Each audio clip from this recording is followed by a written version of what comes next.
Hello students, welcome back to my channel Arora chemistry institute. बच्चों, आज हम पढ़ रहे हैं एटॉमिक रेडियस।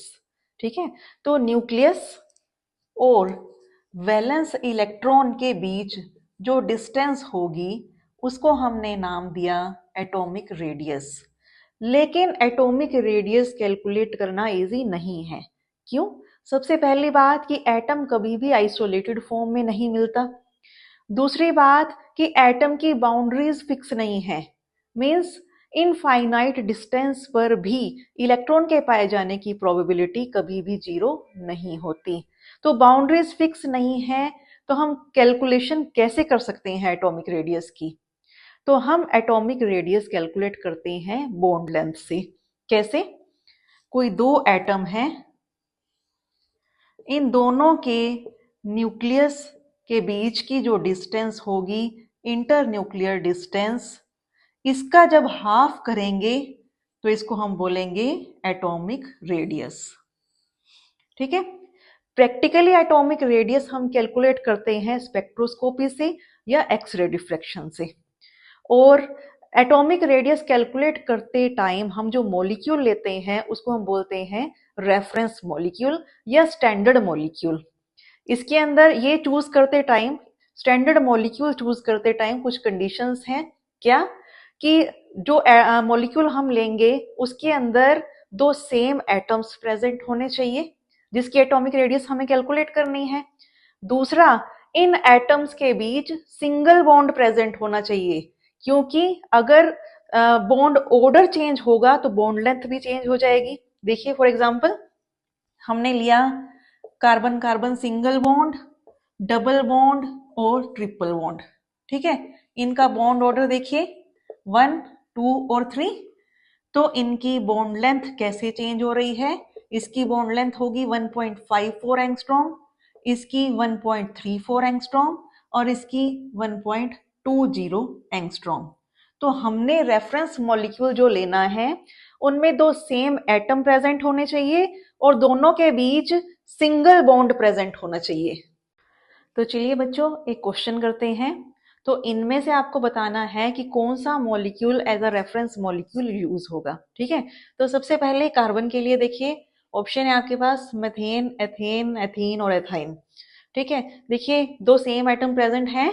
नहीं है। दो सेम एटम प्रेजेंट हैं और दोनों के बीच सिंगल बॉन्ड है, तो ये राइट ऑप्शन है। नेक्स्ट नेक्स्ट देखिए, दो कार्बन एटम के बीच डबल बॉन्ड, इसमें ट्रिपल बॉन्ड। ठीक है, तो ये ऑप्शन सही ऑप्शन है। नेक्स्ट ऑक्सीजन के लिए देखिए, आपके पास ऑप्शन है H2O, O2, H2O2 और O3। H2O में देखिए दो सेम एटम प्रेजेंट नहीं है, सेम एटम है लेकिन डबल बॉन्ड। इसमें दो सेम एटम प्रेजेंट है और सिंगल बॉन्ड भी है, तो ये है राइट ऑप्शन। इसमें दो सेम एटम प्रेजेंट है लेकिन डबल बॉन्ड और कोऑर्डिनेशन बॉन्ड, तो ये है रॉन्ग। नेक्स्ट नाइट्रोजन के लिए देखिए, अमोनिया N2H4 और N2। ठीक है, NH3 में देखिए दो सेम एटम प्रेजेंट नहीं है। इधर देखिए NN, दो सेम एटम प्रेजेंट है, दोनों के बीच सिंगल बॉन्ड भी है, तो ये है राइट ऑप्शन। N2 में ट्रिपल बॉन्ड प्रेजेंट होता है, सॉरी रॉन्ग। ठीक है बच्चों, इसके बाद हम पढ़ेंगे कि हम एटॉमिक रेडियस को कौन कौन से टाइप में क्लासिफाई कर सकते हैं।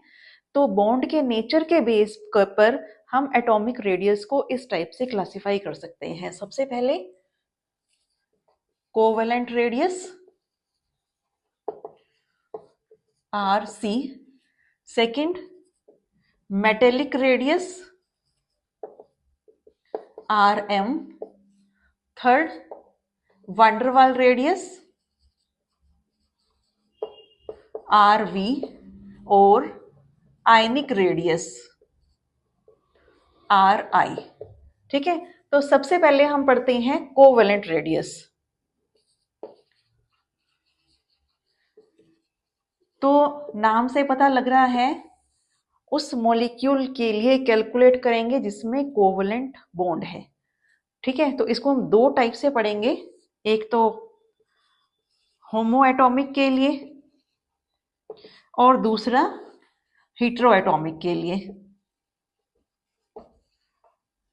ओके, देखो होमो एटॉमिक जिनमें कोवलेंट बॉन्ड दो सेम एटम्स के बीच है, ठीक है, वो है होमो एटॉमिक मॉलिक्यूल। और हेटेरोएटॉमिक, जिनमें बॉन्ड कोवलेंट बॉन्ड जो है दो डिफरेंट एटम्स के बीच है। तो सबसे पहले होमो एटॉमिक के लिए एटम की रेडियस कैसे कैलकुलेट करेंगे? तो दो एटम है हमारे पास, दोनों में कोवलेंट बॉन्ड है, तो दोनों के न्यूक्लियस के बीच की जो डिस्टेंस है DAA, इसका जब हाफ करेंगे तो इसको हम बोलेंगे कोवलेंट रेडियस, ठीक है। इसी तरीके से हेटेरोएटॉमिक मॉलिक्यूल के लिए देखिए दो डिफरेंट एटम है, तो इसके लिए कैसे कैलकुलेट करेंगे? सबसे पहले हम DAB inter nuclear distance calculate करेंगे। कैसे करेंगे? RA plus RB minus 0.09 delta EN, electronegativity difference, ठीक है। यहां पर ये 0.09 तब होगा जब RA और RB है एंगस्ट्रॉम में, ठीक है, तब यहां पर हमने लिखा 0.09। लेकिन जब RA और RB है पिकोमीटर में, तो हम यहां पर 0.09 की जगह लिखेंगे ओनली 9। इलेक्ट्रोनेगेटिविटी डिफरेंस को हम 9 से मल्टीप्लाई करेंगे। यहां पर RA कैसे कैलकुलेट करेंगे? DAA बाय 2 से। और RB कैसे कैलकुलेट करेंगे? DBB बाय 2 से, ठीक है। कैसे? मतलब दो ऐसा मॉलिक्यूल लेंगे जिसमें B और B प्रेजेंट है, दोनों के इंटर न्यूक्लियर डिस्टेंस की हाफ करेंगे तो RB कैलकुलेट हो जाएगा। उसी तरीके से दो सेम एटम्स हैं AA, उन दोनों के इंटर न्यूक्लियर डिस्टेंस का हाफ करेंगे तो RA कैलकुलेट हो जाएगा, ठीक है। यहां पर हमने इंटर न्यूक्लियर डिस्टेंस कैलकुलेट कर लिया, तो इसका जब हाफ करेंगे DAB बाय 2, तो इससे हम हेटेरोएटॉमिक मॉलिक्यूल के लिए हेटेरोएटॉमिक मॉलिक्यूल में जो एटम है उनका एवरेज एटॉमिक रेडियस कैलकुलेट कर सकते हैं, ठीक है बच्चों। इसके बाद हम पढ़ते हैं मेटेलिक रेडियस। तो मेटेलिक रेडियस या क्रिस्टलाइन रेडियस, तो हमने कोई एक सिंपलेस्ट क्रिस्टल लिया, इसमें दो नियरेस्ट कोई मेटल एटम लिए, इन दोनों के न्यूक्लियस के बीच की जो डिस्टेंस होगी DMM, इसका हाफ करेंगे तो इसको बोलेंगे मेटेलिक रेडियस, ठीक है। तो ये मेटेलिक रेडियस डिपेंड करती है क्रिस्टलाइन स्ट्रक्चर पर, क्योंकि ये डिफरेंट डिफरेंट टाइप का हो सकता है। और दूसरा मेटेलिक बॉन्ड स्ट्रेंथ पर। मेटेलिक बॉन्ड स्ट्रेंथ जैसे जैसे इंक्रीज होगी तो मेटेलिक रेडियस डिक्रीज होगी। ये मेटेलिक बॉन्ड स्ट्रेंथ डिपेंड करती है दो फैक्टर्स पर। सबसे पहला नंबर ऑफ पार्टिसिपेटिंग इलेक्ट्रॉन,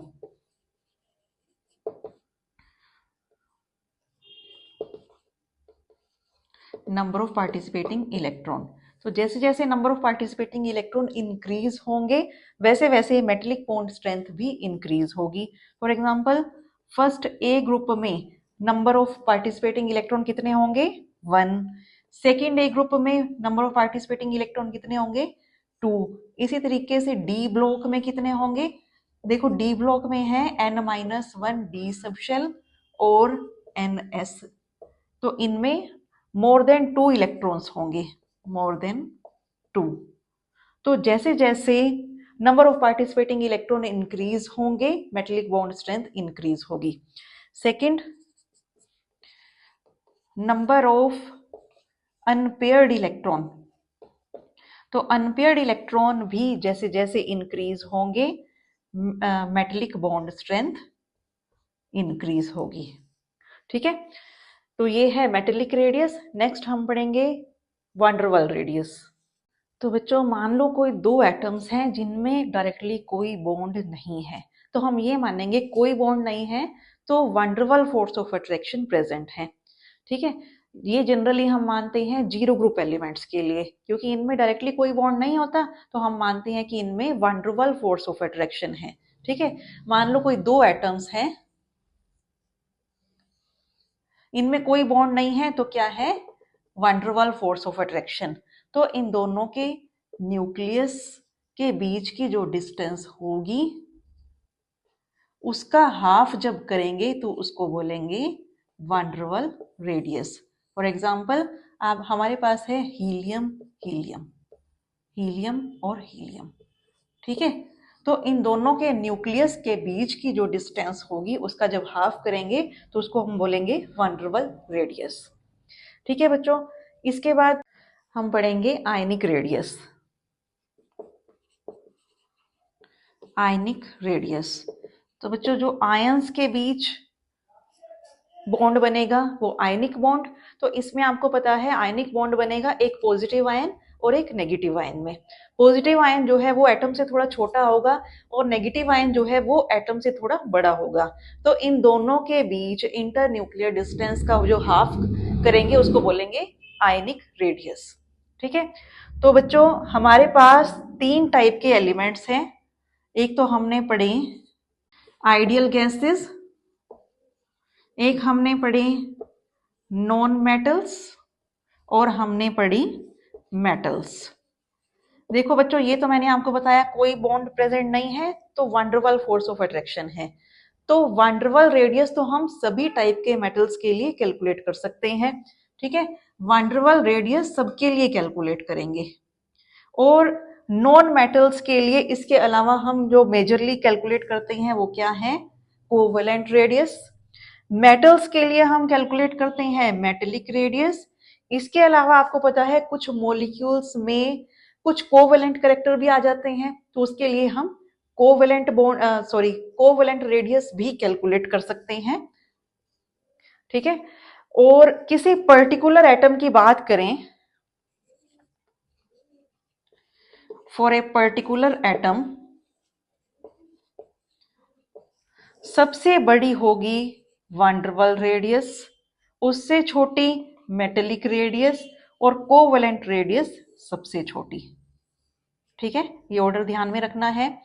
इसके अलावा देखो वैन डर वाल रेडियस जो है वो लगभग लगभग कोवेलेंट रेडियस से डबल होगी। ठीक है, वैन डर वाल रेडियस जो है कोवेलेंट रेडियस से लगभग डबल होती है। पीरियोडिसिटी की बात करें तो अगर टॉप टू बॉटम जाएंगे तो क्या होता है, शेल इंक्रीज होते जा रहे हैं, जेड इफेक्टिव की वैल्यू लगभग लगभग सेम रहती है, हमने पहले पढ़ा है। तो शेल इंक्रीज हो रहे हैं तो साइज क्या होगा, इंक्रीज होगा। तो टॉप टू बॉटम जाएंगे तो एटॉमिक रेडियस इंक्रीज होगी। लेफ्ट टू राइट जाएंगे तो क्या होगा कि शेल है कांस्टेंट सेम और जेड इफेक्टिव की वैल्यू इंक्रीज होती जा रही है। तो जेड इफेक्टिव की वैल्यू इंक्रीज होगी तो एटॉमिक साइज डिक्रीज होगा। तो यहाँ पर size left to right left to right जाने पर साइज डिक्रीज होगा। तो बच्चों अभी हम सेकेंड पीरियड के एलिमेंट्स के लिए डिफरेंट डिफरेंट स्केल पर एटॉमिक रेडियस कैलकुलेट करते हैं। ठीक है, तो चलो देखो सेकेंड पीरियड्स के एलिमेंट के लिए। तो देखो सबसे पहले lithium, beryllium, boron, carbon, nitrogen, oxygen, fluorine, neon. ठीक है, सेकेंड पीरियड के यही एलिमेंट्स हैं हमारे पास। तो देखो इसके लिए पॉसिबिलिटी फर्स्ट,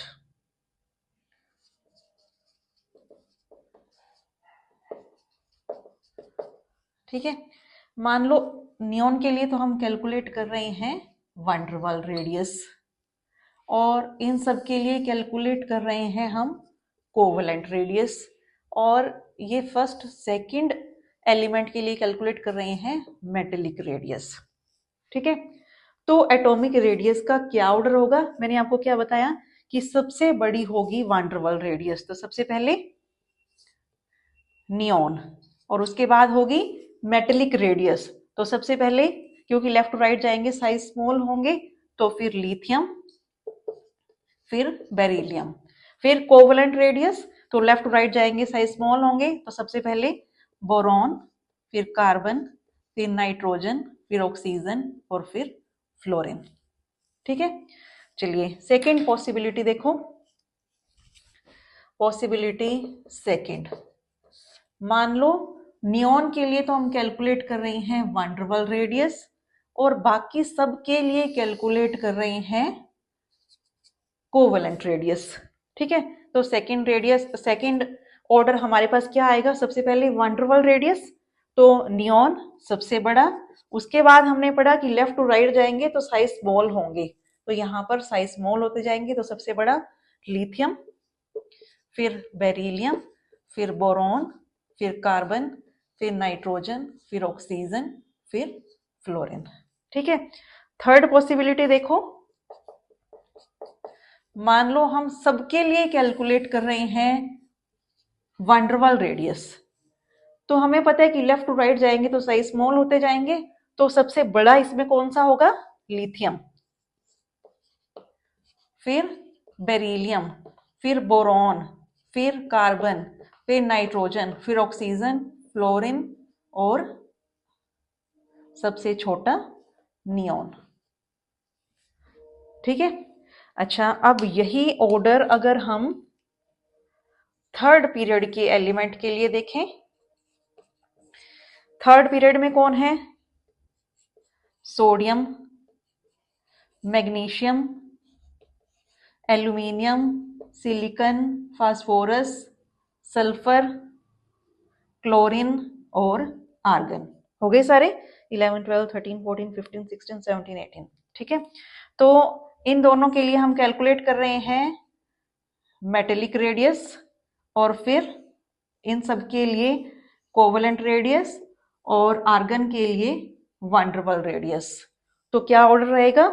सबसे बड़ी रेडियस किसकी? आर्गन की, और उसके बाद सोडियम, फिर मैग्नीशियम, और इनमें सबसे बड़ा एल्यूमिनियम, फिर सिलिकॉन, फिर फास्फोरस, फिर सल्फर और फिर क्लोरीन। लेकिन ये ऑर्डर हमेशा नहीं चलेगा। देखिए क्या एक्सेप्शन है इसका। देखो हमारे पास नोबल गैसेस हैं कौन सी?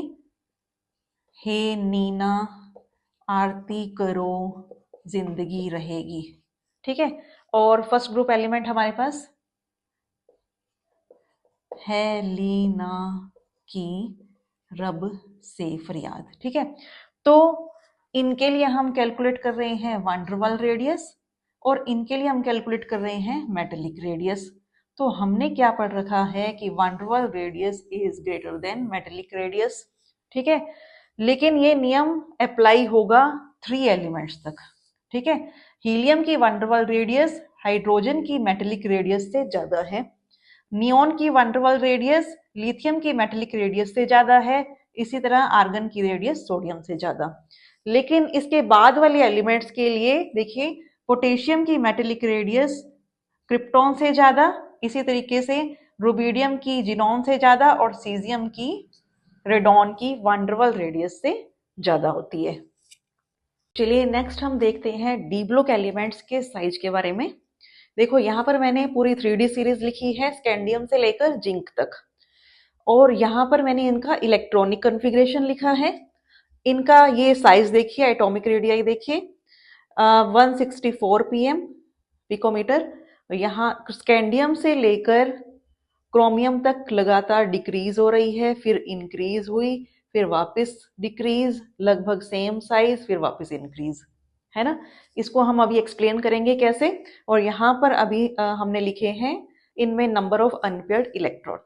ठीक है, तो देखिए सबसे पहले स्कैंडियम से क्रोमियम तक जब हम गए तो देखिए साइज डिक्रीज हो रहे हैं, है ना। तो यहाँ पर क्या होता है, देखिए शेल जो है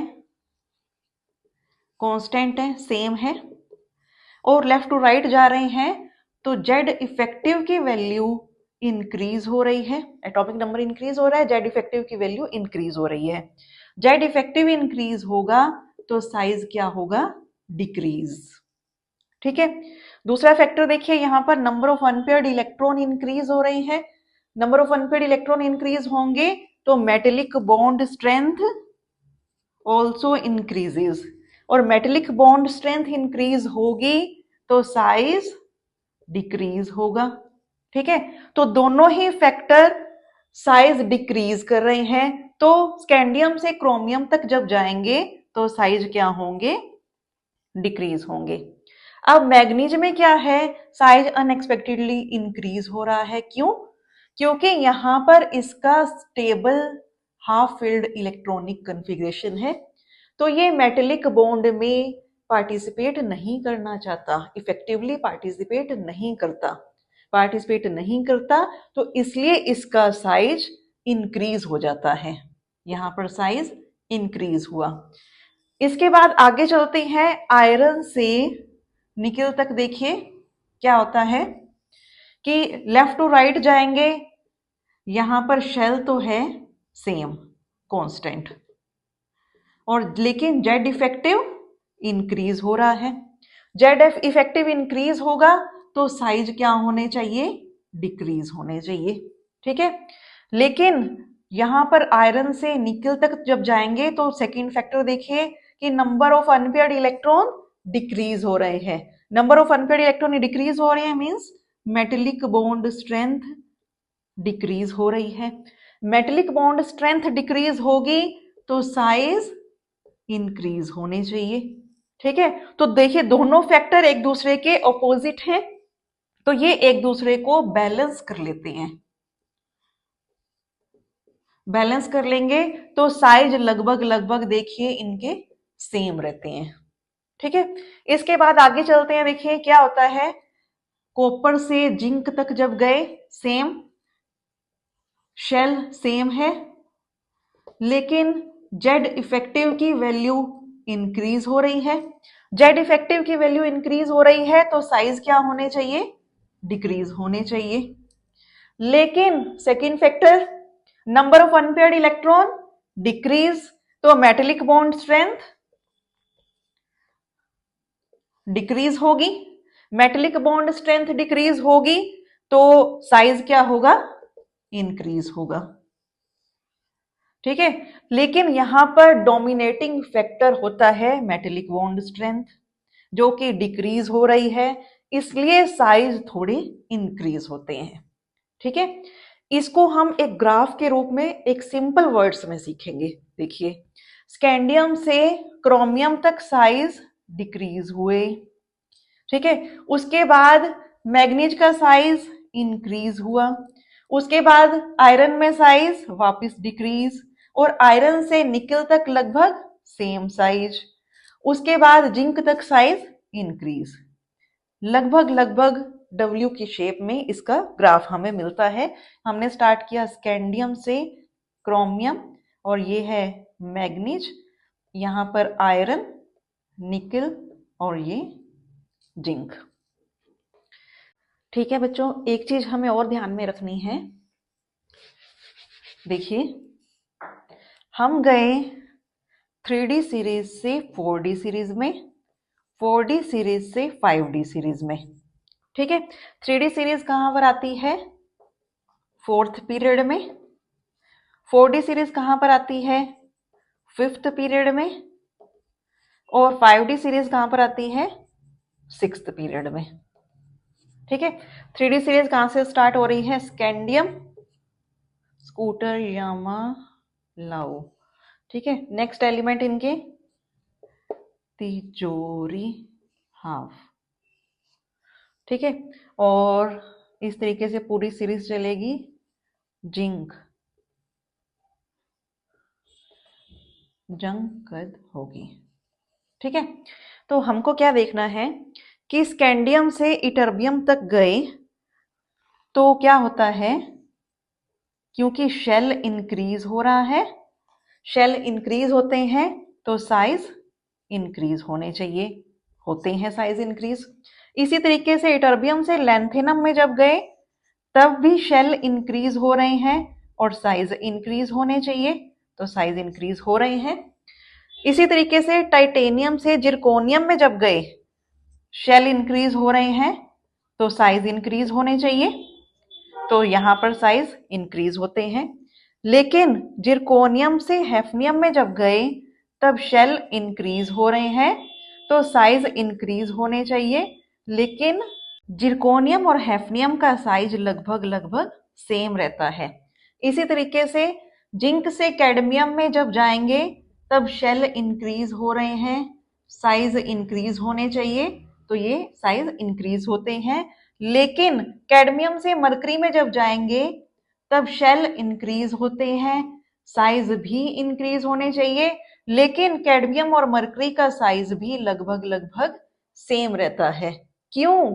क्योंकि देखिए 6th पीरियड में लैंथेनम से हैफनियम के बीच आते हैं 14 एलिमेंट्स लैंथेनॉइड्स के, और लैंथेनॉइड्स में क्या होता है, लैंथेनॉइड कॉन्ट्रैक्शन मींस उनका साइज थोड़ा थोड़ा स्मॉल होता रहता है, डिक्रीज होता है। ठीक है, तो लैंथेनॉइड कॉन्ट्रैक्शन की वजह से साइज क्या होते हैं, डिक्रीज। ठीक है, तो ये दोनों फैक्टर एक दूसरे को बैलेंस कर लेते हैं, और ये यहाँ 4D और 5D सीरीज का साइज लगभग लगभग सेम रहता है। ओके बच्चों, अभी हम पढ़ रहे हैं लैंथेनॉइड कॉन्ट्रैक्शन। तो क्या है, देखिए सीरियम से ल्यूटीशियम तक जब जाएंगे तो साइज डिक्रीज होते रहते हैं, साइज डिक्रीज होते रहते हैं। इसी कंसेप्ट को हमने नाम दिया है लैंथेनॉइड कॉन्ट्रैक्शन। तो देखिए क्या होता है, हमारे पास एफ ब्लॉक एलिमेंट्स का जनरल इलेक्ट्रॉनिक कन्फिगरेशन क्या होता है, NS N-1D N-2F। ठीक है, तो हम पढ़ रहे हैं अभी लैंथेनॉइड। लैंथेनॉइड्स में N इज इक्वल टू 6 और D होंगे हमारे पास 5D और F है 4F। ठीक है, हमारे पास लैंथेनॉइड्स का जनरल इलेक्ट्रॉनिक कन्फिगरेशन है 6s2 5D 0 to 1 4F 1 to 14। ठीक है, यहां पर 6s के इलेक्ट्रॉन्स हैं वैलेंस शेल इलेक्ट्रॉन। ठीक है, ये है 6s है वैलेंस शेल, ये है पेनल्टीमेट शेल और ये है प्री पेनल्टीमेट शेल। ठीक है, तो देखिए ये है हमारे पास न्यूक्लियस। ठीक है, first shell, second, third, fourth, fifth, sixth. ठीक है, ये हमारे पास वैलेंस शेल। ठीक है, वैलेंस शेल में हमने इलेक्ट्रॉन शो किया, इलेक्ट्रॉन 5D में भी है, इलेक्ट्रॉन 4F में भी है। तो देखिए क्या होता है, हमारे पास हम पढ़ रहे हैं लैंथेनॉइड्स जिसमें इलेक्ट्रॉन्स भरे जाएंगे किसमें, 4F सब शेल में। ठीक है, इलेक्ट्रॉन्स यहां पर भरे जा रहे हैं, वन बाय वन इलेक्ट्रॉन्स इसमें फिल होते जा रहे हैं। ठीक है, लेकिन ये जो इलेक्ट्रॉन है ये वैलेंस शेल के इलेक्ट्रॉन्स को अच्छे से शील्ड नहीं कर पाते। क्यों? क्योंकि हमने ये पढ़ा है कि एफ सब शेल का shielding effect very poor shielding effect होता है ना, तो ये वैलेंस शेल के इलेक्ट्रॉन्स को शील्ड नहीं कर पाते उतना अच्छे से। ठीक है, लेकिन लेफ्ट टू राइट जाएंगे तो जेड इफेक्टिव तो इंक्रीज होता जा रहा है ना, जेड इफेक्टिव इंक्रीज होगा तो ये न्यूक्लियस जो है इन 6s के इलेक्ट्रॉन्स को अपनी तरफ इजीली अट्रैक्ट कर पाएगा।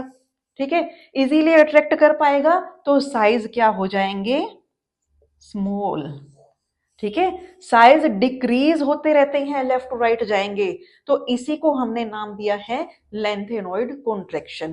ठीक है, अच्छा इसमें एक चीज आपको ध्यान में रखनी है, क्या, देखो साइज लगभग डिक्रीज होते जा रहे हैं, यहां पर एक चीज ध्यान में रखनी है, यूरोपियम जो कि मोस्ट इंपॉर्टेंट है, इसके बारे में क्वेश्चन बहुत पूछे जाते हैं।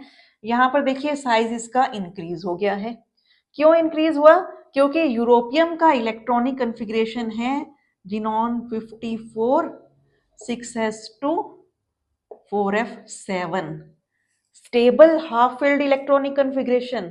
ठीक है, इसका स्टेबल इलेक्ट्रॉनिक कन्फिग्रेशन है, इसलिए ये मेटेलिक बॉन्ड बनाने में इफेक्टिवली पार्टिसिपेट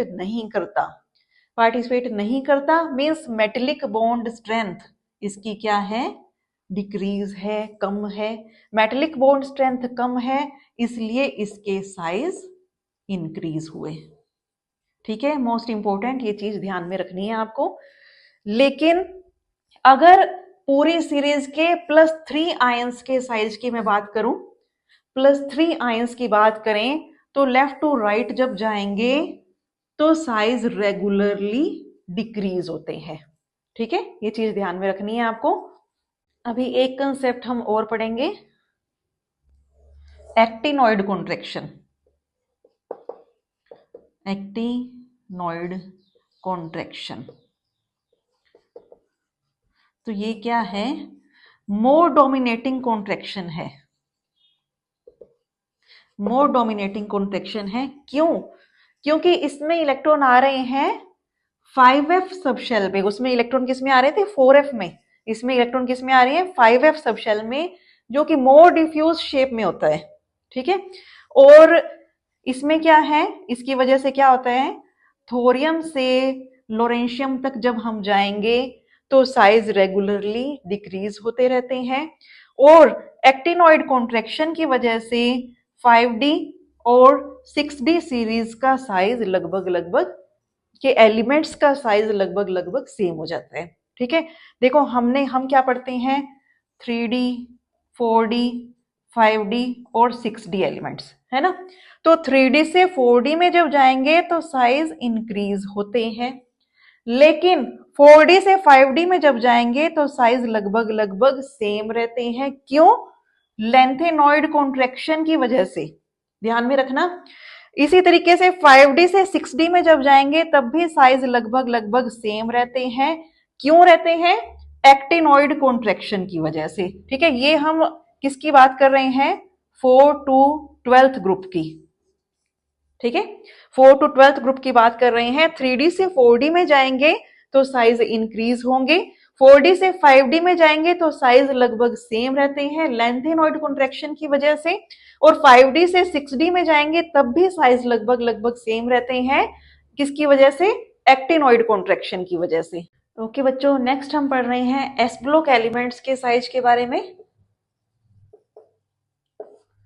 तो हमारे पास फर्स्ट ग्रुप के एलिमेंट्स हैं हेलिना की रब से फरियाद।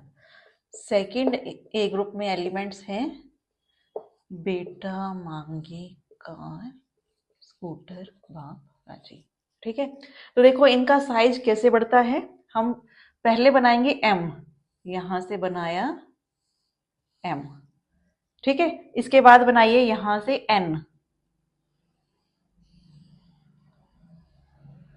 ये हमारा साइज इंक्रीमेंट ऑर्डर है। यहां पर बेरिलियम है स्मॉलेस्ट एलिमेंट, इस क्रम में ये साइज बढ़ते जाएंगे, और सीजियम है लार्जेस्ट एलिमेंट। ठीक है बच्चों, एक चीज और आपको ध्यान में रखनी है,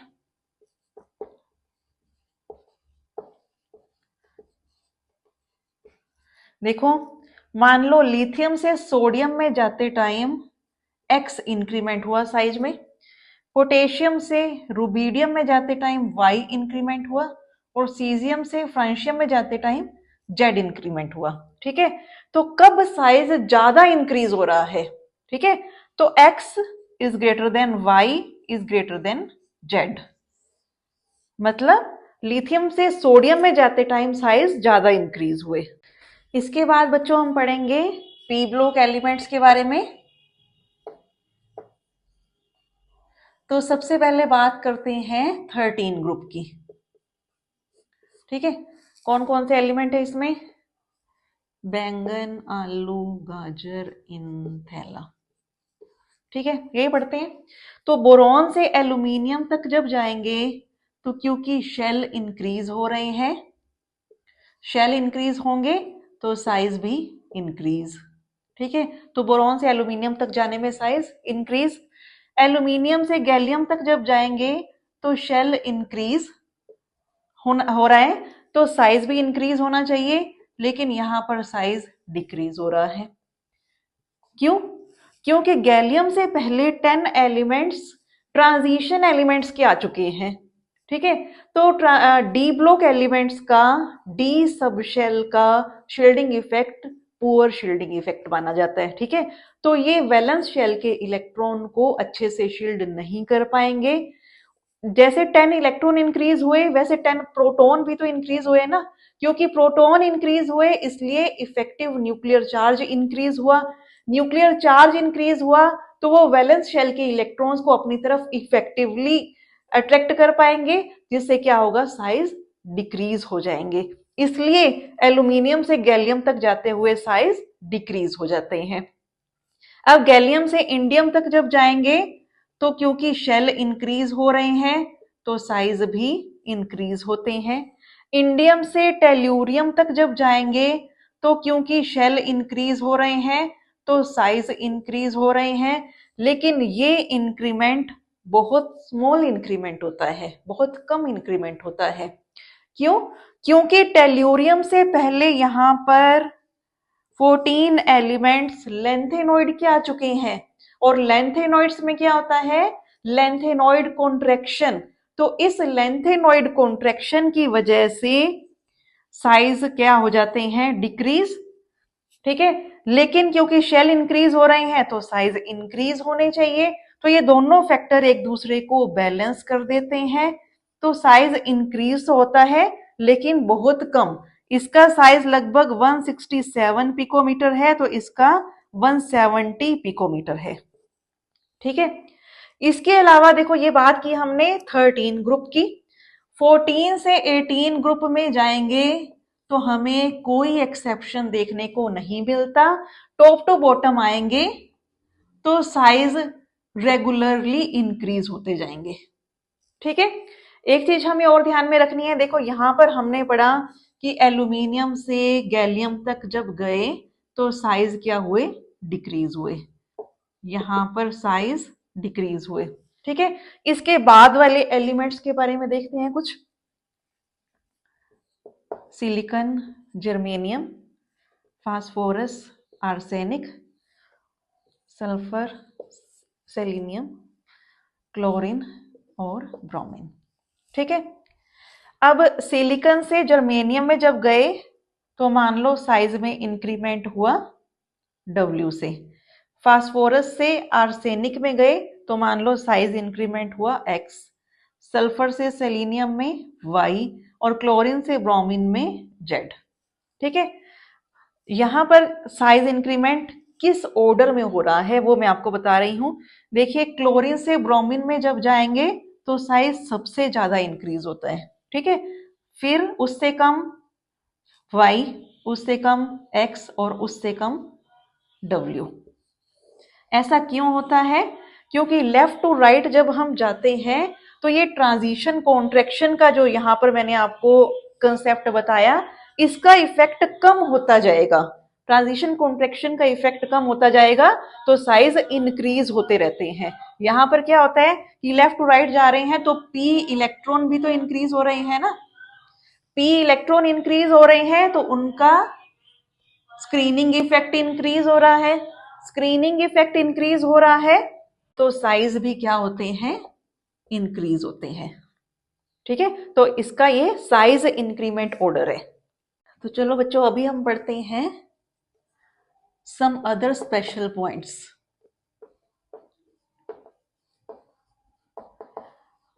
तो देखिए सबसे पहले देखो हमारे पास कोई एलिमेंट है A, इसने एक इलेक्ट्रॉन लूज किया और चेंज हो गया A+ में, और इसने एक इलेक्ट्रॉन एक्सेप्ट किया और ये चेंज हो गया A- में।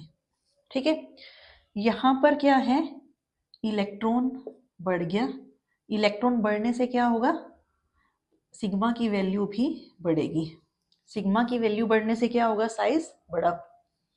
यहां पर इलेक्ट्रॉन कम हो गया। इलेक्ट्रॉन कम होने से सिग्मा की वैल्यू भी कम हो गई, स्क्रीनिंग इफेक्ट कम हो गया, तो फिर क्या होगा, साइज स्मॉल। ठीक है, दूसरा फैक्टर देखिए, यहाँ A से A- में जब चेंज कर रहे हैं तो Z is equal to constant, और Z इफेक्टिव पर क्या चेंज होगा, क्योंकि Z तो कांस्टेंट है और इलेक्ट्रॉन इंक्रीज हो गया तो फिर Z इफेक्टिव की वैल्यू डिक्रीज हो गई। जेड इफेक्टिव की वैल्यू डिक्रीज हो गई तो साइज क्या होगा, इंक्रीज होगा। तो दोनों ही फैक्टर साइज को इंक्रीज कर रहे हैं। इसी तरीके से यहाँ पर जेड की वैल्यू है कांस्टेंट, तो जेड इफेक्टिव की वैल्यू, क्योंकि यहाँ पर इलेक्ट्रॉन कम हो गया है तो जेड इफेक्टिव इंक्रीज हो गया है, प्रोटॉन तो उतने की उतने है ना, तो जेड इफेक्टिव इंक्रीज होगा तो साइज डिक्रीज हो जाएगा। ठीक है, तो दोनों ही फैक्टर क्या बता रहे हैं, ए से ए प्लस में जाएंगे तो साइज डिक्रीज होगा। तो तीनों के साइज का ऑर्डर अगर हम लिखें तो ए पॉजिटिव, फिर ए और फिर ए माइनस। ठीक है, किसी भी एलिमेंट का पॉजिटिव आयन उससे हमेशा स्मॉल होगा और नेगेटिव आयन हमेशा उससे बड़ा होगा। ठीक है, फॉर एग्जाम्पल कुछ क्वेश्चन सॉल्व करते हैं, आई प्लस, आई और आई माइनस।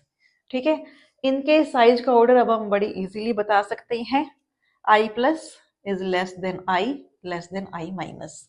ठीक है, सबसे बड़ा आई माइनस होगा, फिर आई और फिर आई प्लस सबसे छोटा। नेक्स्ट देखिए, मैंने आपको कोई मेटल दी m plus 1, m plus 2, m plus 3, तो जैसे जैसे पॉजिटिव आयन इंक्रीज होगा वैसे वैसे साइज डिक्रीज होता जाएगा, तो इसका ये ऑर्डर होगा। ठीक है, मैंने आपको एक ऑर्डर दिया, फ्लोराइड, क्लोराइड, ब्रोमाइड, आयोडाइड। ठीक है, इनके साइज का क्या ऑर्डर रहेगा, fluoride sorry is less than chloride, is less than bromide, is less than iodide। ठीक है, टॉप टू बॉटम आएंगे, साइज इंक्रीज होते जाएंगे। इसी तरीके से मैंने आपको दिया O माइनस 2, OSSCTE माइनस 2। ठीक है, तो इनके साइज का क्या ऑर्डर रहेगा, टॉप टू बॉटम आएंगे, साइज इंक्रीज होंगे। तो चलिए कुछ और एग्जाम्पल देखते हैं। देखिए कुछ मैंने एग्जाम्पल दिए, ये मॉलिक्यूल दिए हैं मैग्नीज के, इसमें आपको मैग्नीज के साइज का ऑर्डर बताना है।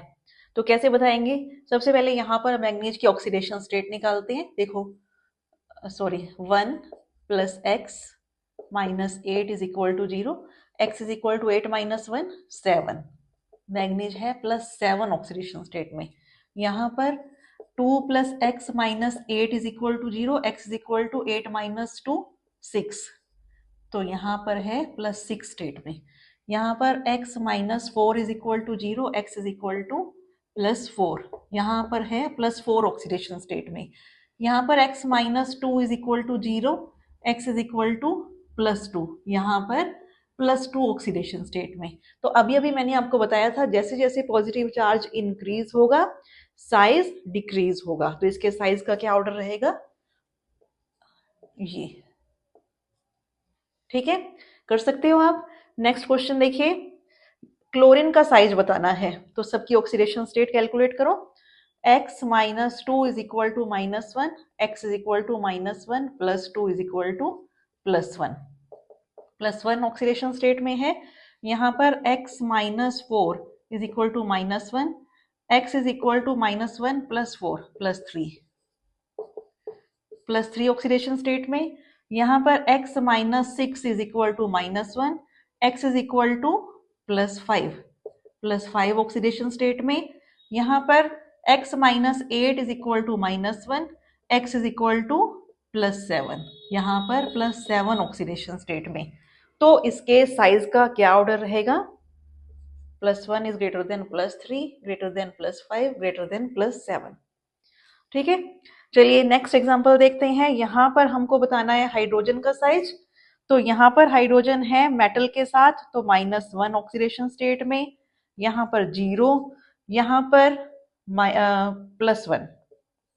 ठीक है, तो इसके साइज का क्या ऑर्डर रहेगा, -1 is greater then 0 is greater then +1। ठीक है, देखिए नेक्स्ट एग्जांपल MTR, मुझे तो रटो, ये ऑर्डर आपको एज इट इज लर्न करना पड़ेगा। बहुत बार ये क्वेश्चन पूछा गया है, इसलिए आपको ये ऑर्डर ध्यान में रखना है। Li+1 is greater then Mg+2 is greater then Al+3 is greater then Be+2। ठीक है, अच्छा एक चीज और आपको ध्यान में रखनी है, कोई आइसोटोप है, कोई भी आइसोटोप, मान लो क्लोरीन 35 और क्लोरीन 37, ठीक है, तो कोई भी आइसोटोप है तो उनका साइज जो है वो लगभग लगभग सेम रहेगा। ठीक है बच्चों, आज के वीडियो में हमने एटॉमिक साइज के सारे कंसेप्ट पढ़े। इसके क्वेश्चंस मैं आपको नेक्स्ट वीडियो में करवाऊंगी क्योंकि ये वीडियो थोड़ी लेंथी हो गई है। ठीक है बच्चों, थैंक यू।